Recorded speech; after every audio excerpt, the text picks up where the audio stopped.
नमस्कार सभी को, कैसे हैं आप सभी। उम्मीद करो जितने भी एस्पिरेंट सब बढ़िया होंगे। आज हम बेसिकली बात करेंगे important articles of the Panchayati Raj system. Clear. जब भी हम बात करते हैं UP PCS point of view से, या फिर चाहे आपका आरओ है या कोई भी और स्टेट पीसीएस एग्जामिनेशन है, हर साल 1 से 2 क्वेश्चन लोकल सेल्फ गवर्नमेंट से आपको देखने के लिए मिलते हैं। क्लियर, आप इमेज देख पा रहे हैं। अगेन जब हम बात करते हैं, चाहे आपका 2022 का पेपर है चाहे 2018 का पेपर है, क्लियर, इन दो एग्जाम्स के बारे में बात करता हूं। जो क्वेश्चन है पंचायती राज इंस्टीट्यूट्स के, वो बेसिकली आर्टिकल बेस्ड फॉर्म हुए हैं। तो आज हम बेसिकली जो जितने भी इंपॉर्टेंट आर्टिकल्स है और थोड़ा सा उसके ऊपर जो डीप समरी है उसको यहां पर हम फिगर आउट कर लेंगे, ये ध्यान दीजिएगा। तो सबसे पहले हम बात करते हैं पंचायत के बारे में। क्लियर, किस बारे में? पंचायत के बारे में बात करते हैं। पंचायत का अगर आप कंपोजिशन देखें, ध्यान दीजिएगा। क्लियर, तो पहले हम बात करते हैं लोकल से गवर्नमेंट पंचायत है। सबसे पहले हम बात करते हैं जो टर्म आर्टिकल के बारे में। क्लियर, तो आर्टिकल 243 से लेके 243O तक का जो कंसर्न है वो किससे है? वो पंचायत से। कितना आर्टिकल? 243 से लेके 243O तक का जो कंसर्न है वो किससे है? वो पंचायत से। क्लियर, कौन से पार्ट के अंदर मेंशन है? तो पार्ट अगर हम बात करते हैं तो पार्ट कौन सा है? पार्ट 9 है। कौन सा है आपका? पार्ट 9 है। अगर हम बात करते हैं शेड्यूल के बारे, किसके बारे में? शेड्यूल के बारे में अगर हम बात करते हैं तो शेड्यूल कौन सा है? शेड्यूल 11 है। क्लियर, कौन सा शेड्यूल है आपका? 11 शेड्यूल है, ये ध्यान दीजिएगा। अगर हम बात करते हैं अमेंडमेंट के बारे में, किसके बारे में? अमेंडमेंट के बारे में हम बात करते हैं तो 73rd कॉन्स्टिट्यूशनल अमेंडमेंट एक्ट, ध्यान दीजिएगा, किससे है? ये बेसिकली पंचायत से डील करता है। ये तो हो गया ओवरव्यू, शॉर्टेड। अब अगर हम बात करते हैं एग्जैक्टली पंचायत का काम क्या है वो हम समझते हैं। सपोज करो भाई मेरे गांव का नाम क्या है? अजनारा है। क्या है? मेरे गांव का नाम क्या है? अजनारा है। अब मेरे गांव के अंदर जो भी बेसिक डेवलपमेंट है, क्या है?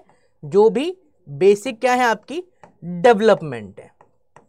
जैसे अगर मैं बेसिक डेवलपमेंट के बारे में बात करता हूं, जैसे फॉर एग्जांपल अगर हम बात करते हैं कि मेरे गांव में रोड ठीक नहीं है, मेरे गांव का ड्रेनेज खराब है, शॉर्टेड, मेरे गांव के अंदर जैसे स्ट्रीट लाइट्स नहीं है, मेरे गांव के अंदर कोई भी फील्ड नहीं है, वाटर की जो अवेलेबिलिटी है वो सही नहीं है, तो उस पर्टिकुलर केस के जब हम बात करते हैं भाई, अब ऑब्वियसली अगर आप एक चीज समझें कि मेरा गांव कहां पर है, एक बहुत छोटा तबका है, समझिए पूरे, अगर पैन इंडिया की अगर हम बात करते हैं तो सेंटर गवर्नमेंट, अब सेंटर गवर्नमेंट तो डायरेक्ट गवर्न नहीं कर सकती मेरे लोकल कंसर्न को।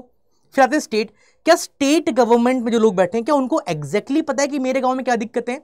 नहीं है ना।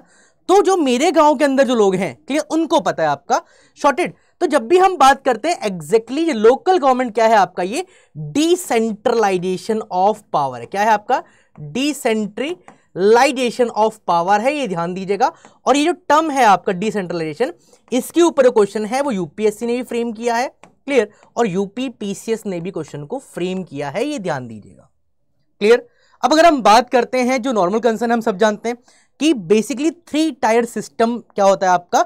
इंप्लीमेंट है। क्या है आपका? अगर हम बात करते हैं तो टॉपिक क्या है आपका?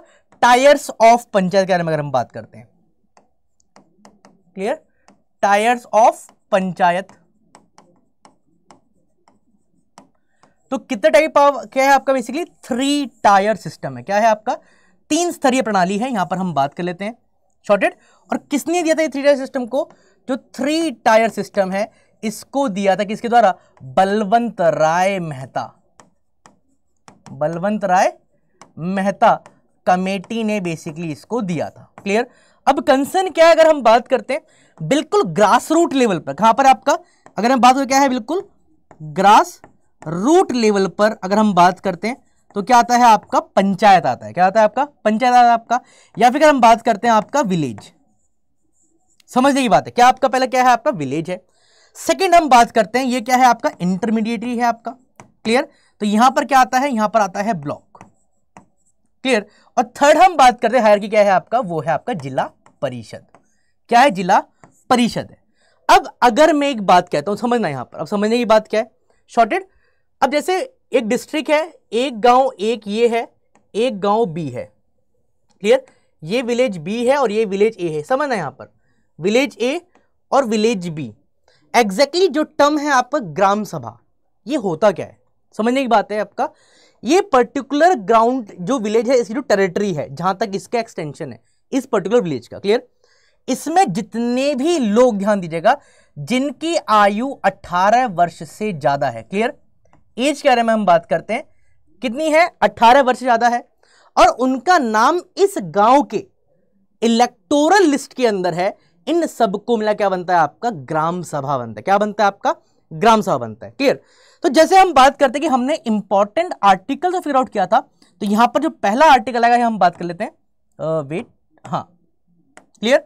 अगर हम बात करते हैं किसके बारे में, इंपॉर्टेंट आर्टिकल्स के बारे में हम बात करते हैं, तो सबसे पहला आर्टिकल क्या आता है, आर्टिकल आता है 243, क्लियर।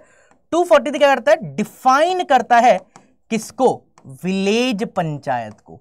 बेसिकली पंचायत है, मैंने यहां पर विलेज लिख दिया ताकि आपको और अच्छे से समझ आ जाए, क्लियर है आपका विलेज पंचायत, शॉर्टेड। फिर हम बात करते हैं, आर्टिकल आता है आर्टिकल 243A, क्या आता है आपका 243A। अब अगेन हमने इसके बारे में बात करी है ग्राम सभा, क्लियर। तो 243A क्या है, इसको हम बोलते हैं ग्राम सभा। अभी हमने समझा था ग्राम सभा होती क्या है आपका, क्लियर। फिर हम बात करते हैं, आर्टिकल आता है 243B, क्या आता है आपका 243B, जो कि बात करता है कॉन्स्टिट्यूशन ऑफ द पंचायत। क्या बात कर रहा है आपका, कॉन्स्टिट्यूएंट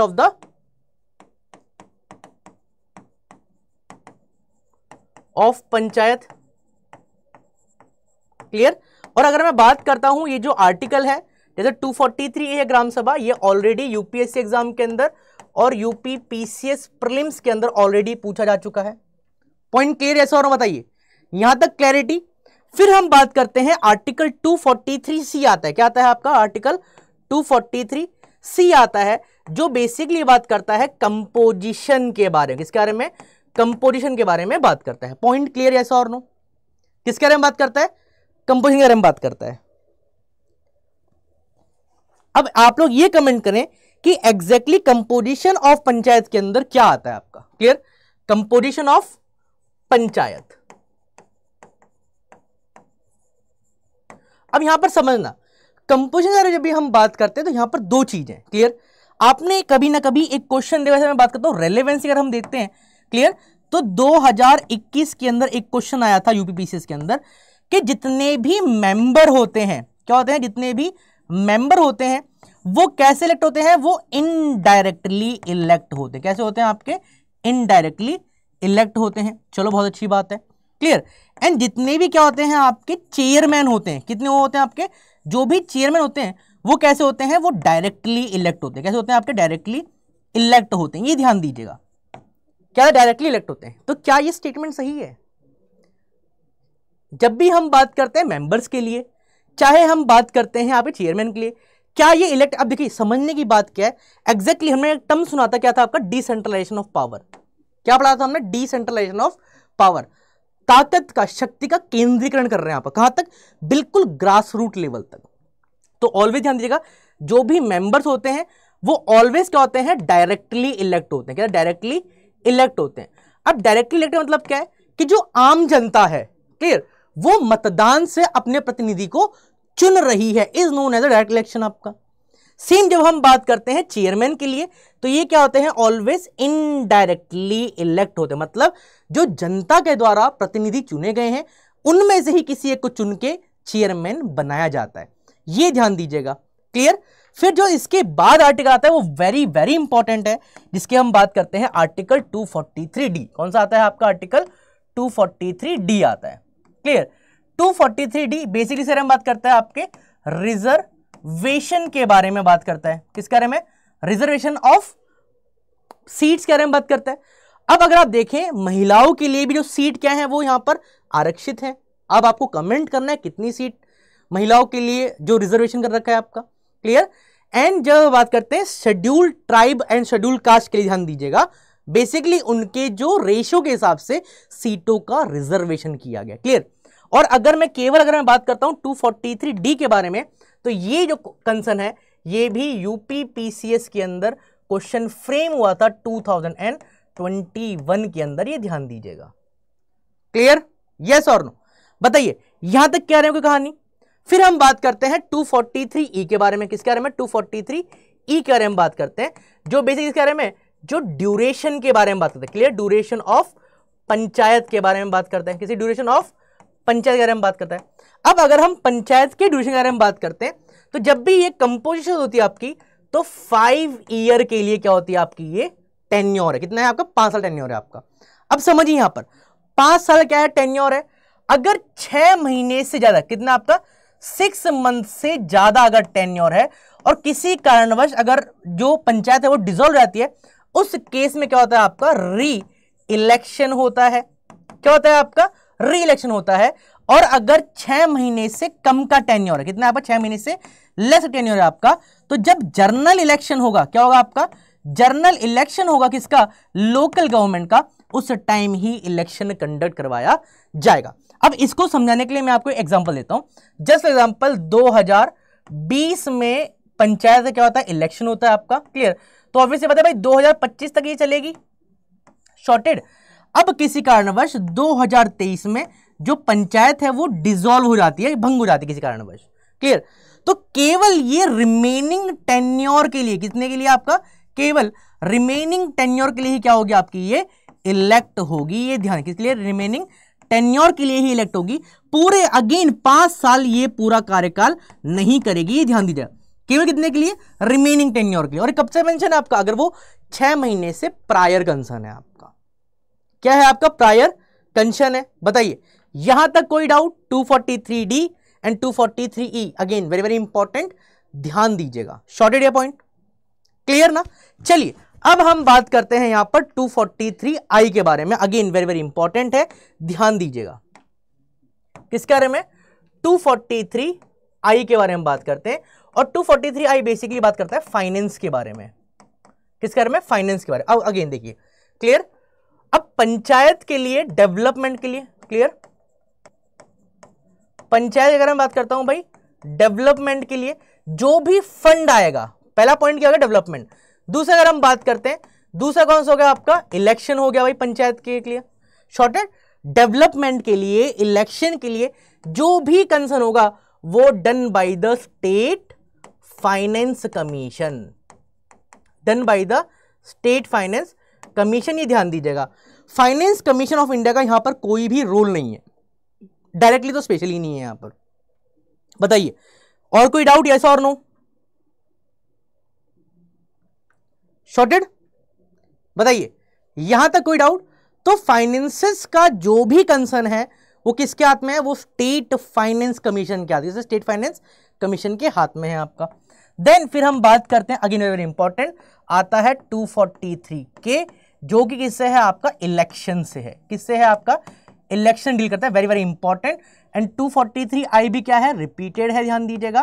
क्लियर? एंड 243 के भी क्या है आपका? रिपीटेड है। क्या है? रिपीटेड है। अब अगेन जैसे अब यहां पर एक कंसेप्ट समझाता हूं जो बहुत रेलेवेंट, ध्यान दीजिएगा। सबसे पहले हम बात करते हैं इलेक्शन कमीशन ऑफ इंडिया के बारे में। किसके बारे में? इलेक्शन कमीशन ऑफ इंडिया के बारे में बात करते हैं। आर्टिकल क्या है? आर्टिकल 324 है, ये ध्यान दीजिए, आपका आर्टिकल 324 है। अब election commission of India election करवाता है किसका? सबसे पहले हम बात करते हैं प्रेसिडेंट ऑफ इंडिया, दूसरा vice president of India, member of parliament and member of the state legislature. ध्यान दीजिएगा, क्लियर। अब इलेक्शन के रिगार्डिंग जो भी कंसर्न है, चाहे इलेक्टोरल्स के रिगार्डिंग कंसर्न है आपका, चाहे पार्टी के सिंबल के रिगार्डिंग कंसर्न है आपका, इलेक्शन कितने चरणों में होना चाहिए, ये कोई भी कितनी मैन पावर चाहिए, इन सबका जो फाइनल कंसर्न किसके हाथ में है? वो इलेक्शन कमीशन के हाथ में है इंडिया के। क्लियर? एंड जब भी हम बात करते हैं लोकल बॉडीज में, यहां पर मैं कर रहा हूं क्योंकि आपको ध्यान रहेगा, लोकल बॉडीज का इलेक्शन है आपका done by the state election commission. Clear? क्या है? स्टेट इलेक्शन कमीशन डन कराएगी, ध्यान दीजिएगा। अब जो भी कंसर्न है, क्या सिंबल होना चाहिए, कितने चरणों में होना चाहिए आपका, कितनी मैन पावर रिक्वायरमेंट है, ये सारी चीज जो है आपकी ये डिटरमाइन करती है by the election commission of state, not India. Clear?